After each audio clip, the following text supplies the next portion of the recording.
감사합니다. 제가 미국에 왔더니 미국에는 참 많은 것 중에 하나가 영웅들이었습니다. 이 지역에도 또 여기서도 뭐 하면은 영웅들이 참 많습니다.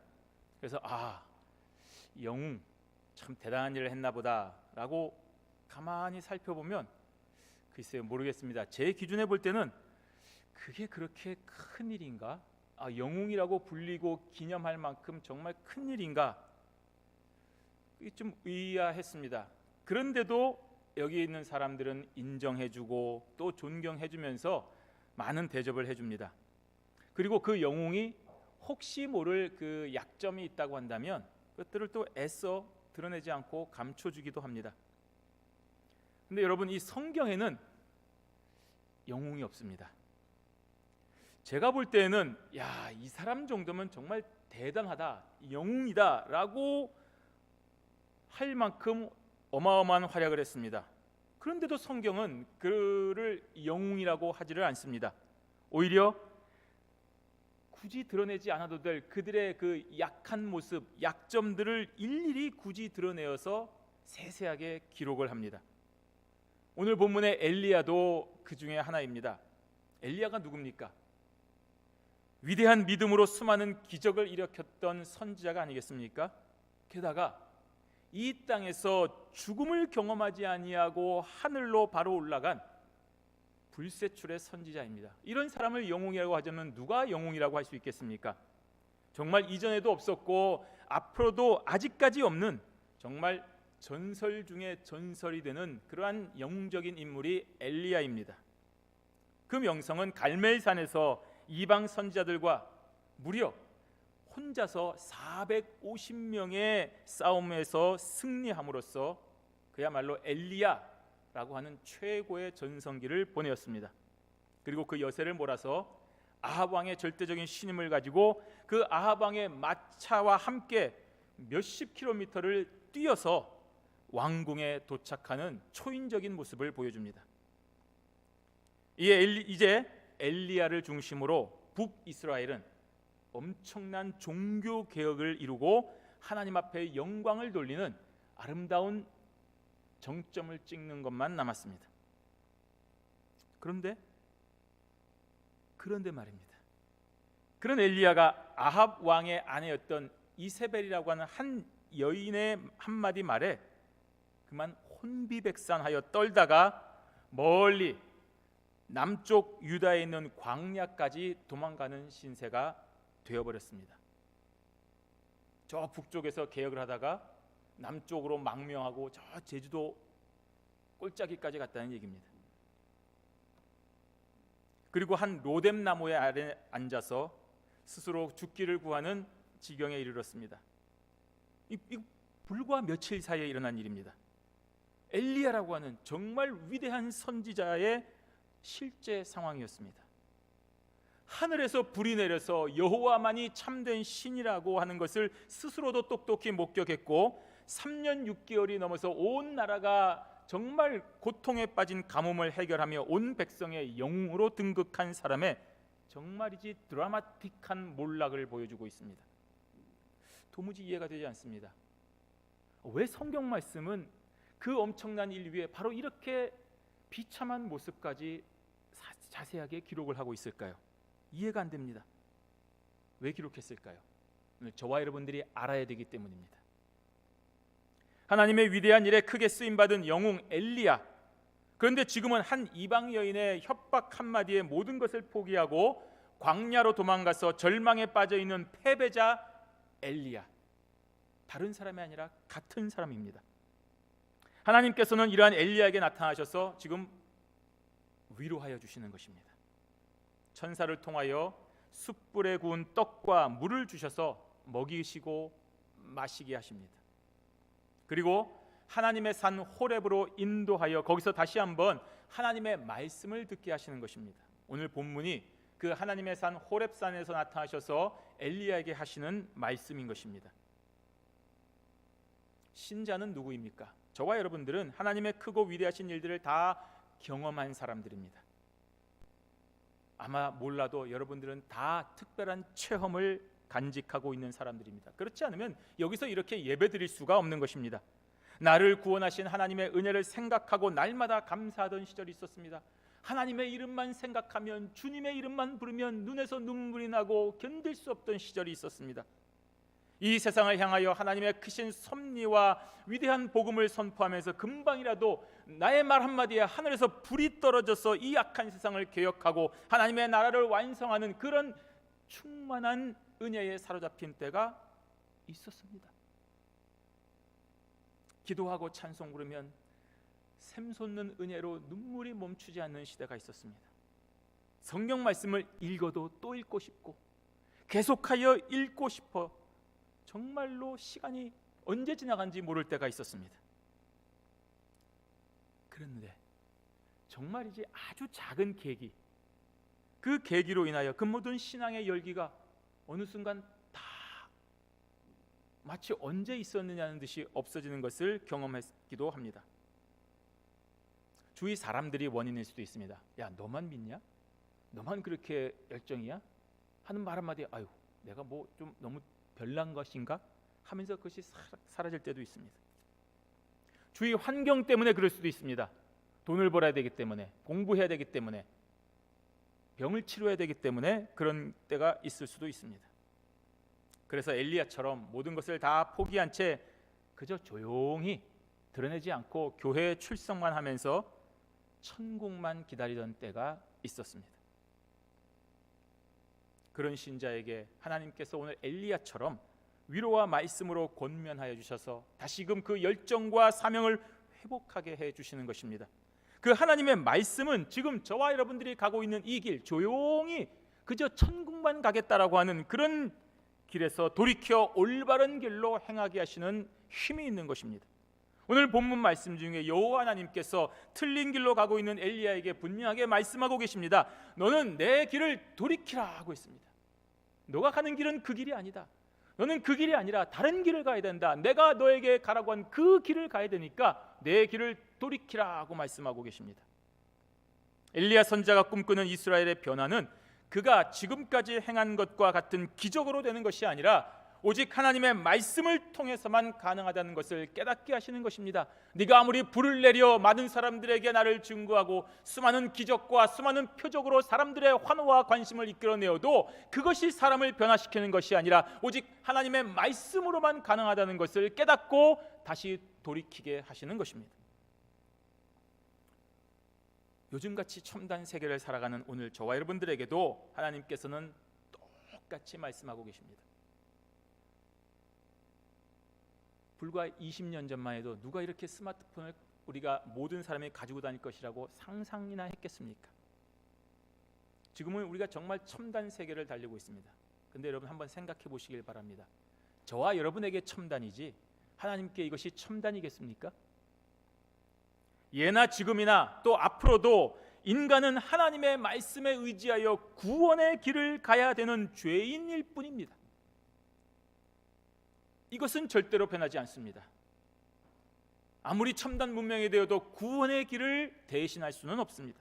따라서 우리가 속한 인간 사회는 정치, 경제, 사회, 문화 모든 전반에 걸친 복합적인 발전을 이루어 나가는 진보적인 사회 같지만 그 본질적인 변화와 구원은 오직 하나님의 말씀으로만 가능한 것입니다. 그렇기 때문에 우리는 지금 돈 벌려고 하는 것이 아니고 성공하려고 하는 것도 아니고 건강의 모든 것을 올인해서도 안 된다는 말입니다. 그것은 우리의 삶을 본질적으로 변화시켜주지 못합니다. 그러므로 현대를 살아가는 저와 여러분들도 오늘 엘리야처럼 혹시라도 착각하고 있다고 한다면 그 자리에서 일어나야 됩니다. 오늘도 하나님의 말씀만이 이 땅에서 진정한 변화를 일으키고 하나님의 말씀만이 죄인인 저와 여러분들을 구원에 이르게 한다는 사실을 믿고 그 말씀대로만 살아가는 믿음의 사람이 되셔야 되는 것입니다. 그래서 오늘 이 시간 우리도 엘리야처럼 하나님의 말씀을 들어야 되는 것입니다. 그 여호와의 말씀은 우리를 잘못된 길에서 돌이키게 하십니다. 지금 엘리야는 시리에 빠져 있습니다. 정말 자살을 못할 뿐이지 딱 죽고 싶은 심정인 것입니다.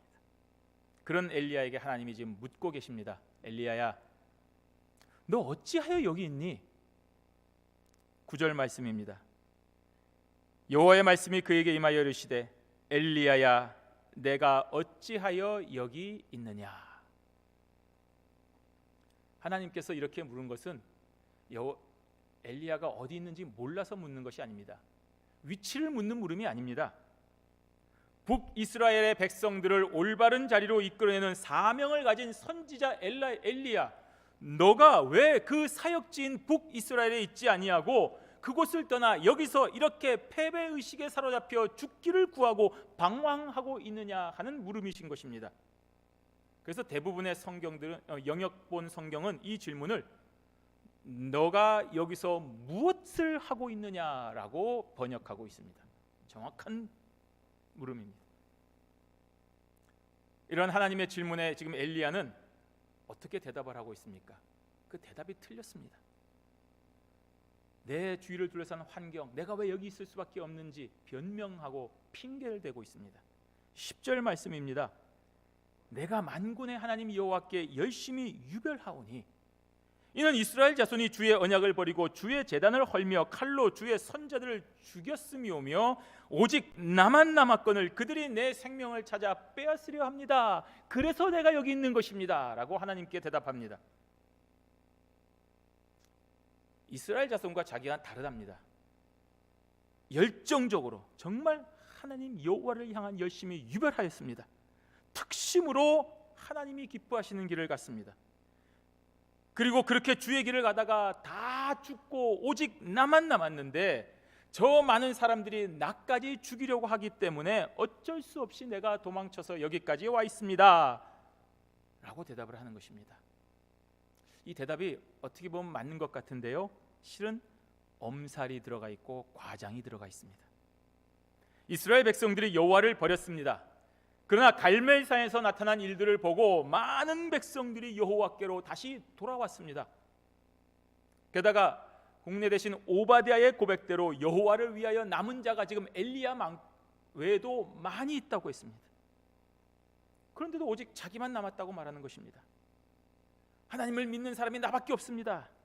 명백히 자기 합리화입니다. 변명입니다. 과장입니다. 이러한 엘리야의 대답은 변명과 동시에 하나님을 향한 원망도 포함됩니다. 하나님, 도대체 그때 내가 그렇게 힘들 때 뭐 하시다가 이렇게 나를 쫓기게 된 신세 때 찾아오셔서 너 왜 여기 있니? 라고 물어보시는 것입니까? 하고 이렇게 된 책임을 마치 하나님께로 돌리고 있는 것입니다. 그런 엘리야에게 하나님께서 일일이 다 대답하지 아니하시고 나오라고 말씀하십니다. 산 정상으로 나오라고 하십니다. 우리 11절과 12절 말씀 함께 있습니다. 여호와께서 이르시되 너는 나가서 여호와 앞에서 산에 서라 하시더니 여호와께서 지나가시는데 여호와 앞에 크고 강한 바람이 산을 가르고 바위를 부수나 바람 가운데 여호와께서 계시지 아니하며 바람 후에 지진이 있으나 지진 가운데에도 여호와께서 계시지 아니하며 또 지진 후에 불이 있으나 불 가운데에도 여호와께서 계시지 아니하더니 불 후에 세미한 소리가 있는지라. 아멘. 여호와 앞에 서다, 아주 중요한 의미를 가지고 있는 말입니다. 누구 앞에 서다? 선생님이 제자들을 너 이리 와봐, 내 앞에 서봐, 뭔가 지금 중요한 말씀을 하는 것입니다. 엘리야와 같은 하나님의 종에게 이와 같은 표현이 사용될 때는 다시 한번 우리의 관계를 정립하자는 것입니다. 너 나한테 헌신하라는 얘기입니다. 충성하라는 얘기입니다. 복종하라는 말입니다. 지금 지쳐서 하나님이 오셨는데도 누워있는, 앉아있는 엘리야에게 너 그러지 말고 다시 내 종답게 일어나라 하는 것입니다. 헌신하라는 것입니다. 충성하라는 것입니다. 그래서 하나님 앞에 세우시는 것입니다. 엘리야가 지금 서 있는 장소, 역사적인 장소입니다. 그 옛날 모세가 하나님 앞에 서 있던 곳이기도 합니다. 바로 그 역사적인 장소에서 다시금 엘리야를 세워서 이스라엘 백성을 향하여 하나님의 말씀을 선포하는 선지자적인 사명을 다시 확인시켜 주시는 것입니다. 너는 앉아있는 자가 아니다. 너는 누워있을 자가 아니다. 너는 자포자기하는 자가 아니라 내가 허락할 때까지 계속해서 헌신하고 충성하고 복종하여 하는 내 제자라고 분명히 말씀하고 계시는 것입니다. 그런데 크고 강한 바람이 산을 가르고 바위를 부수는 일이 일어났습니다. 그쯤 되면 여호와의 역사가 일어날 것 같은데 거기에 여호와가 계시지 않습니다. 그 다음에 지진이 일어납니다. 보통 지진은 하나님의 현현을 말합니다. 또 불이 나타났습니다. 거룩한 불입니다. 모세 앞에 떨기나무에 타던 불이 나타났을 때 하나님이 나타나셨습니다. 여호와께서 나타나셔야 됩니다. 그런데도 나타나지 않습니다. 출애굽 때에 홍해 바다를 갈랐던 강한 바람, 하나님이 계셨습니다. 여호와를 대적하는 자들을 삼켜 땅이 갈라지는 지진과 거기에 여호와를 원망하던 자들이 삼켜졌습니다. 하나님이 하신 일입니다. 불이 일어났습니다. 불과 얼마 전에 갈멜산에서 불이 내렸을 때 하나님의 임재를 모두가 목격하지 않았습니까? 그러므로 그 불 가운데 당연히 나타나셔야 되는데 여호와께서 계시지 아니하십니다. 이상합니다. 뭔가 잘못된 것입니까? 그런데 여러분, 불 후에 세미한 소리가 있다고 했습니다. 이 말은 작고 평온한 소리를 말합니다. 온 세상이 진동하는 크고 위대한 기적과 같은 방식으로만 하나님께서 임하시는 것이 아니라 이번에는 아주 작고 평온한 소리 가운데에서도 하나님의 임재가 드러났다는 사실입니다. 그 세미한 소리로 하나님은 엘리야에게 다시 임하십니다. 그것이 13절입니다. 엘리야가 듣고 겉옷으로 얼굴을 가리우고 나가 굴 위에 섬에 소리가 있어 저에게 임하여 가라사대 엘리야야 내가 어찌하여 여기 있느냐. 엘리야가 생각할 때는 바람이 있을 때 나타날 줄 알았습니다. 지진이 있을 때 나타날 줄 알았습니다. 불이 있을 때 나타날 줄 알았습니다. 그런데 뜻밖의 그지 아니하고 세미한 가운데 하나님의 소리가 임하니 급히 겉옷으로 얼굴을 가리웠습니다. 분명히 하나님의 현현이기 때문입니다. 그 하나님께서 엘리야에게 질문하신 것은 아까와 똑같습니다. 9절처럼 엘리야야 내가 어찌하여 여기 있느냐 라는 말입니다. 왜 똑같은 질문을 또 하실까요? 아까 했던 엘리야의 대답이 틀렸기 때문입니다. 그러니까 이제는 너 다시 한번 올바르게 대답을 해봐라. 더 이상 변명하지 말고 합리화하지 말고 과장하지 말고 엄살 부리지 말고 똑바로 대답해 보라는 말입니다. 그 대답이 14절입니다. 그런데 엘리야의 대답은 전과 똑같습니다. 토시 하나 틀리지 않습니다. 내가 만군의 하나님 여호와께 열심히 유별하오니 이는 이스라엘 자손이 주의 언약을 버리고 주의 제단을 헐며 칼로 주의 선자들을 죽였으며며 오직 나만 남았거늘 그들이 내 생명을 찾아 빼앗으려 합니다 라고 얘기합니다. 이렇게 하나님의 임재와 위엄을 체험하고서도 전혀 달라지지 않습니다. 자신의 소명을 깨닫지 못하고 있는 것입니다. 그러면 하나님께서는 왜 이렇게 세미한 음성으로 나타나셨을까요? 여기에는 아주 중요한 뜻이 있습니다. 그동안 엘리야가 생각할 때는 엘리야는 하나님의 능력 있는 종으로서 영웅적인 활약을 펼쳤습니다. 불을 내리게 해서 재물을 태우고 3년 6개월 동안 내리지 않던 비를 내리게 하는 등 정말 크고 위대한 기적들, 우리가 영웅처럼 생각했던 그 많은 기적들을 수도 없이 행한 사람이었습니다. 그러나 이러한 이적을 통한 사역에도 불구하고 지금 결과가 무엇입니까? 북이스라엘 백성들은 회개하지 않았고 오히려 이세벨에게 쫓기는 신세가 되었습니다. 그 영웅적인 활약에도 쫓기는 신세가 되었습니다. 그래서 누구보다도 엘리야가 실망을 한 것입니다.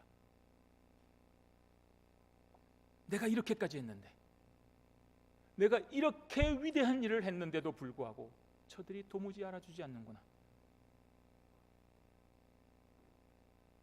오히려 쫓기는 신세가 되어서 실망하고 죽기를 구하는 것입니다. 하지만 지금 여호와 하나님은 이 구절을 통하여 엘리야에게 외적으로 보여지는 기적의 한계를 보여줌과 동시에 하나님의 말씀만이 가지는 위대함을 알게 하려는 것입니다. 즉 하나님의 말씀만이 사람들의 강팍한 마음을 변화시킬 수 있다는 사실을 지금 엘리야에게 말해주는 것입니다. 기적, 표적, 영웅적인 활동은 잠시 동안 사람들의 관심을 끌 수 있을지는 몰라도 완전한 변화에 이르게는 하지 못하는 것입니다. 그러나 하나님의 말씀은 그렇지 아니하고 온전한 구원으로 인도하시는 것입니다.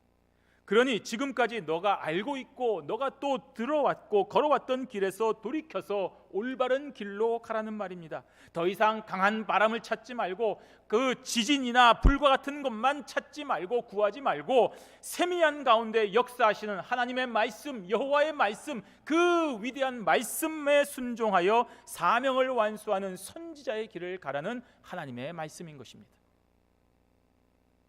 그렇습니다, 여러분. 하나님의 역사는 이 온 세상을 뒤덮을 기적과 권세로도 임하지만 때로는 하나님의 권세가 이 세상의 권세에 짓밟히는 것처럼 보일 때도 있습니다. 아니 어쩔 때는 하나님이 과연 역사하고 계시는가라고 의문이 들 때도 있습니다. 너무나도 오랜 시간 침묵하시기 때문에 마치 하나님은 존재하지 아니하시다라고 우리가 착각할 때도 있습니다. 그러나 그때도 여전히 하나님은 존재하시고 역사하시고 일하시고 계시니 우리는 당황하지 말고 포기하거나 호들갑 떨지 말고 너희들에게 주신 하나님의 사명을 생각하며 오늘도 묵묵히 말씀만을 생각하고 그 길을 걸어가라는 말씀입니다. 명백하게 엘리야에게 너 여기 있지 말고 너 왔던 길로 다시 돌아가라는 말씀입니다. 거기서 너에게 준 사명 완수하라는 것입니다. 그리고 사명을 주십니다. 조금 후에 우리가 살펴보겠지만 하사엘과 예후에게 기름을 붓고 엘리사를 후계자로 세우라고 하는 사명을 주셨습니다. 이 일을 위해서 다시 그 나왔던 사명의 땅으로 돌아가야 됩니다. 생명의 위협으로 인해 도망쳐 나왔던 그곳으로 다시 돌아가야 됩니다. 돌아가면 모든 문제가 사라졌을까요? 이세벨이 갑자기 죽었고 다른 온건한 사람이 있을까요? 아닙니다. 다시 그 문제와 만나야 됩니다. 여러분, 문제가 있을 때 제일 먼저 하고 싶은 것들은 인간적으로 도망가고 싶습니다. 그 문제를 피하고 싶습니다. 그러나 여러분, 문제를 피하면 시간만 흐를 뿐 그 문제는 결코 해결되지 않습니다. 아니, 더 악화됩니다. 해결하지 않았기 때문입니다. 해결해야 되는데 해결하지 않았기 때문에 문제는 더 악화됩니다. 대표적으로 야곱이 그러지 않았습니까? 엄마와 속임수를 써가지고 형의 장자권을 빼앗고 축복을 가로챘습니다. 형이 분노했습니다. 그래서 어떻게 했습니까? 용서를 구하지 않고 도망갔습니다. 문제를 피했습니다. 무려 20년을 도피하며 살았습니다. 그동안의 거부가 되었습니다. 그리고 이제 집으로 가려고 합니다. 이제는 다 해결되었겠지. 형의 분노가 이제는 누그러졌을 거야 라고 짐작하고 또 소망하면서 집으로 가고 있었습니다. 그때 야곱을 마중 나온 것은 바로 에서입니다. 혼자가 아닌 400명의 군사와 함께 나왔습니다. 예전에는 문제 해결이 에서 한 명이었지만 이번에는 400배가 증가하게 되었습니다. 여러분, 도피는 바로 이런 것입니다. 하나님 앞에 문제가 생겼습니까? 해결해야 됩니다. 도망가면 안 되는 것입니다. 더 악화됩니다. 그러므로 다시 돌아가서 그 문제에 직면해서 무엇이 잘못되었는지 나의 죄라면 회개하고 다른 원인이 있다면 그 원인을 찾아서 해결하려고 해야 되는 것입니다. 그것이 우리에게 필요한 것입니다. 최선책입니다. 결코 도피는 좋은 방법이 아닙니다. 그러므로 나를 괴롭게 하는 모든 문제로부터 도망가지 마시기를 바랍니다. 만나시기를 바랍니다. 해결하시기를 바랍니다. 그것이 지금은 힘들고 아파도 최선의 방법입니다. 피하면 되겠지. 언젠가 해결되겠지. 아닙니다. 더 커집니다. 더 악화됩니다.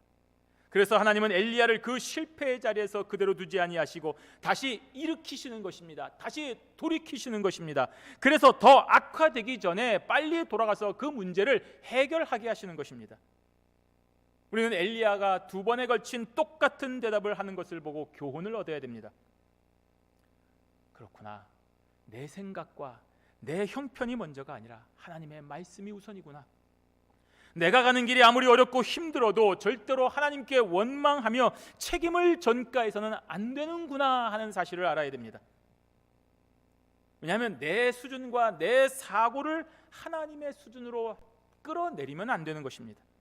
오히려 이러한 시험을 통하여 어떠한 일을 하시려는지를 기대해야 되는 것입니다. 왜 그 문제를 주셨을까? 왜 이렇게 어렵고 힘든 시험을 통과하게 하실 것일까? 그것이 겸손한 신자의 올바른 자세입니다. 따라서 세상을 흔들고 떠들썩하게 무엇을 할 때에만 하나님의 역사가 있는 것이다 라고 착각하지 마시길 바랍니다. 놀라운 또 주목을 받고 엄청난 일을 하는 사람만이 하나님의 일을 하는 사람이다. 그러니 나 같은 사람은 아무것도 할 수 없다라고 그저 기죽고 가만히 있지 마시기를 바랍니다. 세미한 음성 속에서 역사하시는 하나님의 말씀이 일으키는 그 놀라운 힘을 믿고 오늘도 우리가 해야 될 일을 즐겁게 감당하는 신자가 되시기를 바랍니다. 이렇게 잘못된 길에 있는 엘리야에게 하나님은 나타나셔서 깨닫게 해주시지 않으십니까?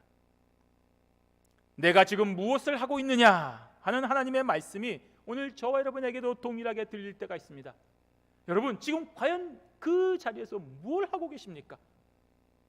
왜 자포자기하고 계십니까? 왜 힘들어 죽기를 각오하고 있습니까? 왜 하나님의 말씀이 아닌 다른 것을 찾고 있습니까? 하나님은 오늘 저와 여러분들에게 이 말씀을 하고 있는 것입니다. 너 지금 여기서 뭐 하고 있느냐라고 말입니다. 그런 말씀이 들릴 때에 우리는 정신을 차리고 속히 일어나서 그 잘못된 길에서 돌이키셔야 됩니다. 그리고 원래 있어야 될 그 사명의 장소로 돌아가셔야 됩니다. 그것이 오늘 저와 여러분의 길입니다. 두 번째로 우리가 생각해 볼 것은 하나님의 말씀에 순종하여 즉각 그 길을 돌이키면 반드시 하나님의 뜻을 알게 된다는 사실입니다. 때로는 우리에게 발상의 전환이 필요할 때가 있습니다. 습관적으로 늘 가는 길이지만 그 고정된 관념을 다른 각도에서 생각할 때에 전혀 다른 길이 열리는 것을 경험하게 되는 것입니다. 하나님께서는 아직도 깨닫지 못한 그 엘리야에게 구체적으로 사명을 말해 주십니다. 그 사명은 이세벨에게 대항하여 이렇게 싸우라는 것이 아니었습니다. 또 아합이 곧 멸망할 것이라든지 혹은 그 악한 아내 이세벨이 이제 비참하게 죽게 될 것이니까 너 걱정 말고 돌아가라는 말이 아니었습니다. 사실 엘리야가 40주야를 걸어서 하나님의 산 호렙에 올 때에는 그의 마음속에 이러한 말씀을 듣기를 원했습니다. 그래, 내가 이렇게 죽기를 각오하고 금식하며 하나님 앞에 매어 달렸더니 하나님이 응답하셨네. 이제 뭔가 바뀌겠지. 그래서 지금 기대하는 마음으로 하나님의 산 호렙에 섰을 것입니다. 내가 이렇게 여호와의 하나님을 위하여 열심을 다하고 특심하고 유별나게 일했으니 이제 하나님께서 위로해 주신 것이고 인도하고 계시는구나. 이제 아합과 이세벨은 다 끝장나고 북이스라엘의 엄청난 변화의 물결이 나의 이 결단으로 인하여 불일듯이 일어나겠구나 라고 기대했을 것입니다. 그렇기 때문에 10절과 14절에서 두 번이나 동일하게 구구절절히 내가 왜 이렇게 될 수밖에 없었는지, 왜 북이스라엘이 이렇게 타락했는지, 아무도 남은 자가 없고 저들이 나를 죽이려고 한다고 계속하여 하나님 앞에 이루고 또 이루고 있는 것입니다. 하나님, 쟤들 문제가 있습니다. 내가 이렇게 열심히 했는데 쟤들 참 큰 문제입니다. 하나님, 쟤들을 좀 벌해주세요, 바꿔주세요 라고 얘기하고 있는 것입니다. 그런데요, 이러한 기대를 가지고 있는 엘리야에게 하나님은 전혀 새로운 관점을 보여주고 계십니다. 이것이 바로 우리는 도무지 생각할 수도 없고 찾을 수도 없는 하나님의 관점, 하나님의 뜻인 것입니다. 우리 15절과 16절 말씀 함께 읽습니다. 여호와께서 그에게 이르시되 너는 내 길을 돌이켜 광야를 통하여 다메섹에 가서 이르거든 하사엘에게 기름을 부어 아람의 왕이 되게 하고 너는 또 님시의 아들 예후에게 기름을 부어 이스라엘의 왕이 되게 하고 또 아벨무훌라 사밧의 아들 엘리사에게 기름을 부어 너를 대신하여 선지자가 되게 하라. 지금 하나님께서 엘리야에게 하신 첫 번째 명령은 내 길을 돌이키라고 했습니다. 지금 방향을 180도 바꿔서 다메섹으로 가라는 것이었습니다. 단순히 물리적으로 돌이키라는, 북쪽으로 가다가 남쪽으로 돌이키는 것만 의미하는 것이 아닙니다. 모든 것을 포기하고 죽기를 강구하고 있는 엘리야에게 이제는 하나님의 말씀에 입각해서 자신의 선지자인 너의 선지자적 사명을 다시금 인식하고 완수하라 하는 것이 바로 내 길을 돌이켜라는 명령의 본질인 것입니다. 단순히 방향만 바꾸라는 것이 아니라 너의 삶의 목적을 바꾸라는 것입니다. 내 가족 잘 먹고 잘 살기 위하여 교회에 나와서 기도하고 헌금하며 복 받기를 원하는 그 기복주의 신앙에서 이제는 과감하게 바꿔서 하나님의 나라를 위하여 내 모든 것을 바치려고 하는 그런 변화를 하라는 것입니다. 이것이 혁신입니다. 이것이 개혁입니다. 이러한 의미는 이어지는 하나님의 사명을 생각하면 더 분명하게 드러납니다. 아니, 하나님 왜 그렇게 살아야 됩니까? 왜 이 땅에서 잘 먹고 잘 살지 못하고 왜 우리는 자꾸 희생하고 헌신하고 하나님의 목적을 위해서 자꾸 내라고만 하는 것입니까? 그 다음 의미가 분명합니다. 다메섹에 가서 하사엘에게 기름을 부어 아람 왕이 되게 하라고 했습니다. 북이스라엘의 숙적이라고 할 수 있는 아람의 군대 장관, 아람의 참모 총장인 하사엘에게 기름을 부으라는 것입니다. 정말 받아들이기 힘든 명령입니다. 그래도 우리 나라를 위협하려고는 저 나라를, 그리고 그 나라의 군대 장관을 찾아와서 왕이 되게 하라고요? 이해가 안 될 것입니다. 또 이어지는 16절에서는 예후에게 기름을 부어 이스라엘의 왕이 되게 하라고 했습니다. 예후는 누구입니까? 아합 왕의 아들 요람 왕의 때에 군대 지휘관으로 섬기는 자가 예후입니다. 아직은 예후가 어떤 위치에 있지 않습니다. 무슨 일을 할 수 있는 사람도 아닙니다.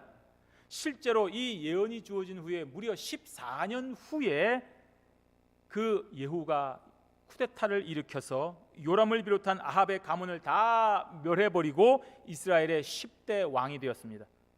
그러니 지금 엘리야하고 무슨 상관이 있겠습니까? 아무 상관이 없습니다. 그리고 마지막으로 엘리사에게 기름을 부어 후계자로 삼도록 명령하셨습니다. 이제는 은퇴시켜 버리십니다. 은퇴하라는 말입니다. 이제 너 그만하고 엘리사에게 물려주라는 말입니다. 그동안 엘리야를 들어서 그렇게 크게 사용하셨는데 이제는 엘리사에게 자리를 넘겨주고 뒤로 물러나라고 하십니다. 엘리야는 사실 지금까지 열심히 하나님의 뜻을 따라 살아왔으니 아합과 이세벨의 그 처참한 몰락을 자신의 두 눈으로 똑똑히 보고 싶은 욕심이 있었을 것입니다. 그것과 동시에 사역을 마무리하고 싶었을 것입니다. 내가 지금까지 무엇 때문에 살아왔는데 저 아합과 이세벨의 몰락만큼은 내 손으로 내 대에서 반드시 목격하고 은퇴할 것이다 라는 생각을 했습니다. 그러나 하나님께서는 그 모든 일의 마침을 엘리야가 아닌 엘리사를 통해서 완결을 지으셨습니다. 왜 그렇게 하실까요? 도대체 그 적국의 사람 하사엘에게 기름을 붓는 것과 먼 훗날 그 예후에게 기름을 붓는 것과 또 새롭게 후계자를 세워 기름을 붓는 것, 이 세 가지가 무슨 연관이 있을까요? 17절을 보십시오.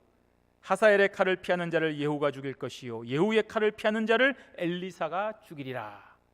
이 세 가지 명령은 전혀 관계없는 것 같으나 다 하나로 연결된다는 사실입니다. 엘리야의 뒤를 계승한 엘리사에게 기름 부음을 받은 예후는 철저하게 아합 가문을 멸절시켰습니다. 그러나 예후는 그렇게 왕이 된 후에 그만 하나님을 온전히 섬기는 길에서 벗어나게 말았습니다. 역시 예후도 인간이었습니다. 그런 예후는 아람 왕이 된 하사엘이 괴롭히는 것입니다.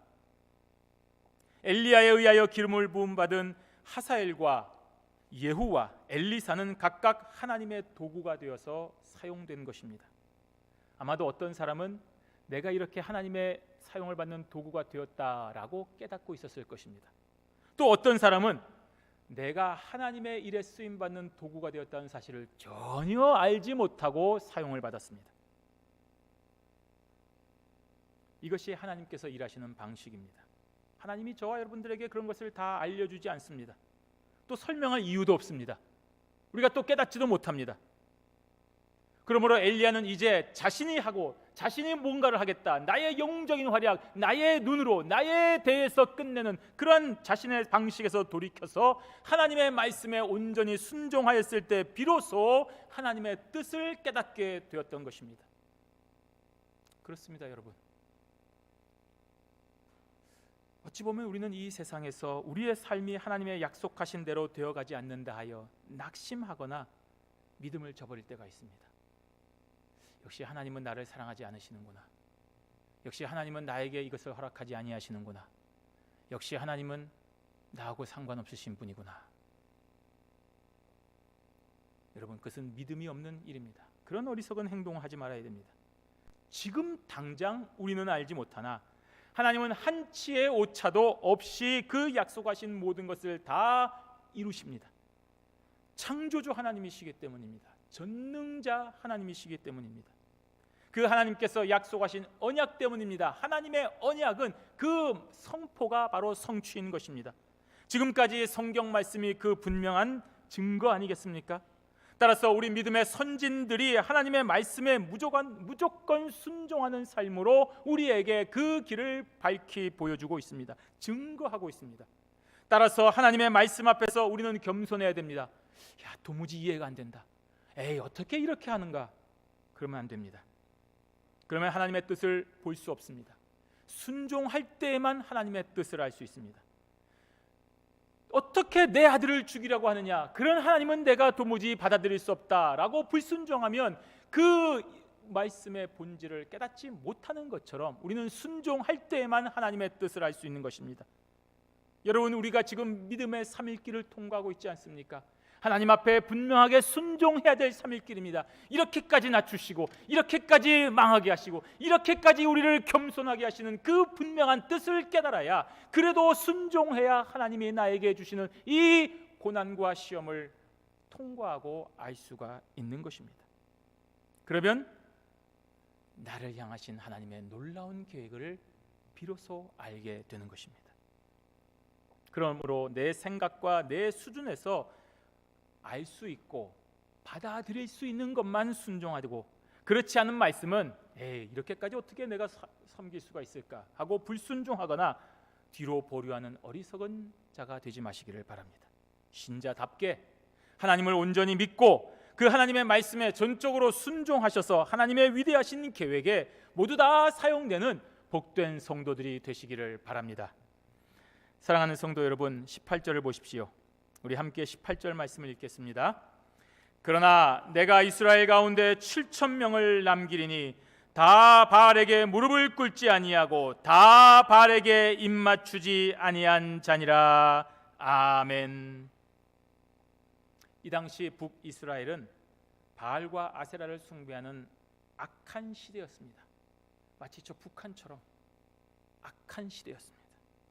여러분, 지금 우리가 북한에 7,000개의 교회가 있다고 하면 믿어지시겠습니까? 안 믿어질 것입니다. 그러나 하나님이 그렇게 말씀하시면 믿어야 됩니다.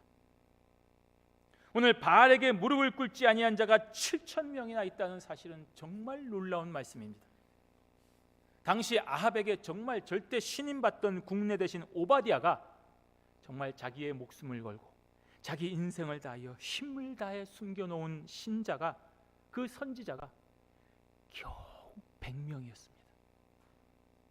게다가 기근이 심하고 핍박이 그토록 심하던 시대에 누가 어떻게 이 가장 최고의 권력자의 신임을 받는 대신이 겨우 100명을 섬겼는데 어떻게 7,000명이나 되는 성도들을 숨겨놓을 수가 있을까요? 하나님의 절대 보호하심이 아니면 불가능한 일입니다. 이들은 하나님을 향한 신앙의 정절을 지키기 위하여 출세도 포기하고 가족도 포기하고 모든 것을 포기한 채 낮에는 숨어 있거나 정말 위장하여 숨어 있는 사람들이었습니다. 세상 모두가 가는 그 길에서 돌이켜 하나님의 뜻을 발견하고 돌이킨 자들이었습니다. 바로 이들이 하나님께서 남겨놓으신 남은 자였습니다. 하나님께서는 이렇게 남은 자를 통하여 당신의 역사를 이루어 가시는 것입니다. 노아의 홍수로 세상이 멸망할 때에 하나님은 노아와 그의 8 식구가 남은 자가 되게 하셔서 이 구속사를 이어나가셨습니다. 아브라함이 남은 자가 되어서 그 우상의 도시에서 말씀에 의지하여 순종하여 빠져나왔습니다. 당대 최고의 제국이었지만 하나님의 편에서 볼 때는 가장 악한 죄악의 왕국이었던 애굽에서 탈출한 선민 이스라엘들이 남은 자였습니다. 아합과 이세벨의 이 극악한 공포 정치 속에서도 엘리야를 비롯한 7,000명의 남은 자가 있어서 하나님의 구속 역사는 흔들림 없이 중단되지 아니하고 오늘에까지 이르게 되는 것입니다. 모두가 다 포로가 되었고 하나님의 나라가 어떻게 망할 수 있느냐는 그 나라가 망하고 다 포로가 되어서 절망에 빠졌을 때에도 다니엘과 사드락과 메삭과 아벳느고는 하나님의 남은 자가 되어서 그 뜻하신 바를 이루는 도구로 사용이 되었습니다. 일제의 그 극악한 기독교 말살 정책에도 주기철 목사님과 손양원 목사님을 비롯한 수많은 믿음의 사람들과 그 옥중 성도들은 남은 자가 되어서 이 땅의 진정한 기독교의 본질을 우리에게 물려주었습니다. 이제는 우리가 응답해야 될 차례입니다. 저와 여러분들이 그 남은 자의 길을 가야 됩니다.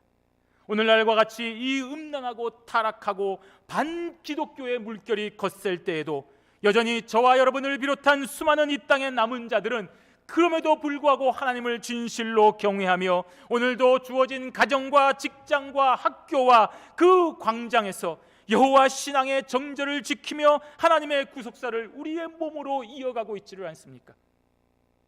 이것이 남은 자의 길입니다. 그렇게 저와 여러분들은 오늘의 남은 자가 되어서 세상의 길에서 돌이켜 하나님의 길로 가는 자들입니다.